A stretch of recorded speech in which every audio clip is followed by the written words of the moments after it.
very odd February signing day. Signed Right. 3 guys, but I guess if you just want to run through them real quick, the 3 guys that you announced today. Yeah, well, first starting with our quarterback, Riley Smith from Florida. And when we're taking guys that far away, I think we try to find a connection. And his dad had actually graduated from Bora High School. And so Riley knew about Boise State, he knew about Boise, Idaho. As we were looking through the quarterbacks and what we were looking for, he had size, length, speed, but a very unique situation. Statistically, didn't have the numbers because he shared time with another player that went to Auburn.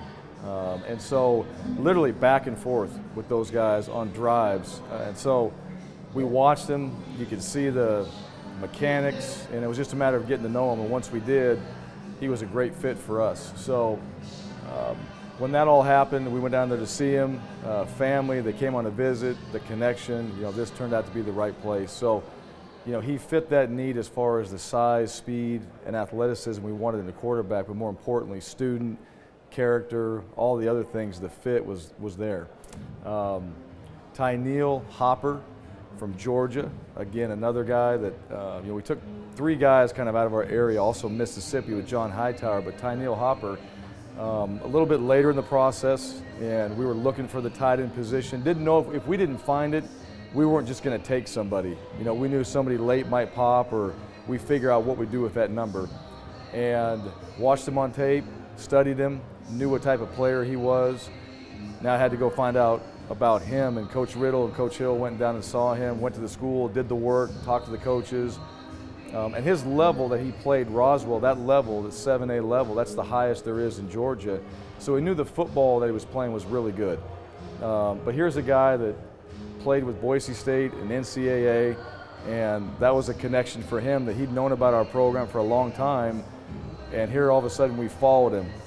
And he talked to his dad, he's like, "Dad, Boise State's following me." And he's like, "What does that mean?" He goes, "I have no idea, but I just know Boise State's on me now, and this is something that we've talked about for a long time as a family." And came upon a visit, the connection was right, fit in, and all the other factors were right where they needed to be.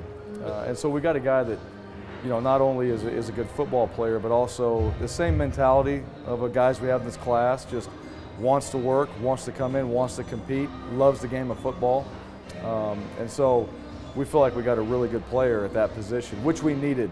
And then Dallas Holiday, Oaks Christian. This guy, as we got to know him, the mindset, very good student, but very competitive. And as far as just that O-line mentality, exactly what you want. He was on his official visit. He's in there, he's putting the pads on, he's got the helmet, got the whole gear on, and we all kind of looked at him, and he's already big. He's a massive, massive man right now. And so he's got the physical tools, whether he competes early or not, but he's got the tools right now to come in and Coach Pitt can work with him, develop him more, but he's got the size that you're looking for. Having, the early signing period as well as this one, how do you feel that the players that you were able to get solidified this team? Yeah, that's a big question for everybody. Early signing period, do we like it or not? At the beginning of it, when we're playing in the championship game, we're playing in an early bowl game, that was very difficult time-wise to manage all that. And so at that moment, we're all a little bit going, this may not be the best thing if you're playing in these games, because we're losing opportunities to go out and see guys, but we're focused on winning at that point. At the end of it, loved it. Once it was all said and done, you played in the bowl game, won it, had your class signed before Christmas, then all the coaches were excited about it. And then this time now with the 3 guys we had left to sign, how do we maximize that time? We got a chance to spend more time with these guys, but then we also got a chance to get ahead a little bit on the 19. So we feel like we finished up a really strong class, but we also got ahead before we get into spring practice. We got some offers out there now. So really what it did, it just sped everything up, right? That's what they wanted. I think the key factor in this is nobody's talking about is how does it affect the student athlete? And when guys are getting recruited as sophomores, the early signing just ends it faster. And I think that's what they want. I'm done with recruiting. I know where I'm going. Leave me alone. No more coaches, no more calls, no more texts, no more guys coming into school and trying to talk to me when I'm in class, whatever that is. Just I'm signing here, and so the earlier for some of these guys, the better.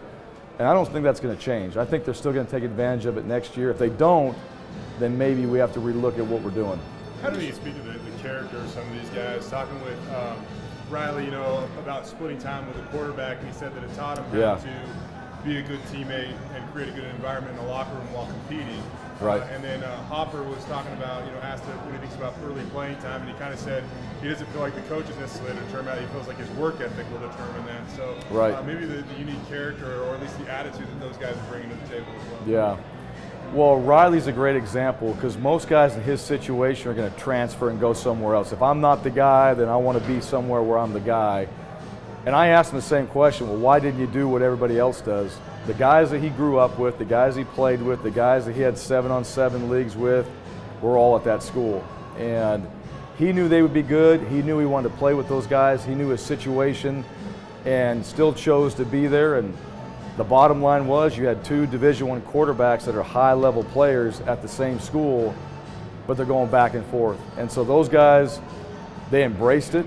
And obviously this last season for us, we kind of were in that situation a little bit where we had a couple guys playing. And so it was one of those, as Coach Hill and I talked about, it's a unique situation that he was in, but the type of guy he is, and to be able to do that and know that his best days for us, at least in our mind, are ahead of him, that was an awesome opportunity for us with him and just a display of his character. And you're talking about Ty Neal. Yeah, I think the one thing, they come on campus, we're not talking about, you're going to jump right in here and play. We'll say you have an opportunity to do that. This is how many reps you're going to get. You're going to get X amount of reps before you ever go in there and play against Troy. If you're one of the best players and you deserve to play and you've proved that with these opportunities, then you have your chance. If you're not ready, we're going to tell you that you're not ready. So really, if you take advantage of X, Y, and Z, and you put yourself in a position to play, and we feel like you're ready, you're going to have that chance. With this group, what's a position group that you're kind of excited about moving into spring ball? What are some position groups you're excited about kind of moving into spring? Yeah, moving into, I think all of them into spring. Right. One of the areas with this class we signed is wide receiver. Some of these new guys that aren't going to be there are going to have to come in and accelerate in the summer, and we're going to have some guys step up and play as true freshmen. John Hightower, junior college player, so expect him to come in early in summer and be ready to go, but some of these freshmen are going to have to play. As far as positions for this spring, O-line, to see how we continue to develop. Now that we lost, Archie's no longer there, Mason Hampton's not there. You're replacing your left tackle, you're replacing your center. What are we going to do? How is that going to look? And we feel like we have guys that can do it. It's just a matter of what's that combination coming out of spring. D-line, having those guys back, having Coach K here now with a chance to coach him. What's that group going to look like? And what are we doing with those guys as far as the D-line? Because we have quite a few of them back. So how are we going to develop that position? The edges with Jabril and Curtis Weaver, where do they go? Because they obviously had a great season last year, played really well. How do we keep getting them better with Spencer Danielson as their coach full-time? So really, there's a lot of factors that go into this spring, but those are some of the positions right now that we've talked about. But really overall, how are we coming out of spring as a better unit on defense, on offense, on special teams, and then applying that into the summertime.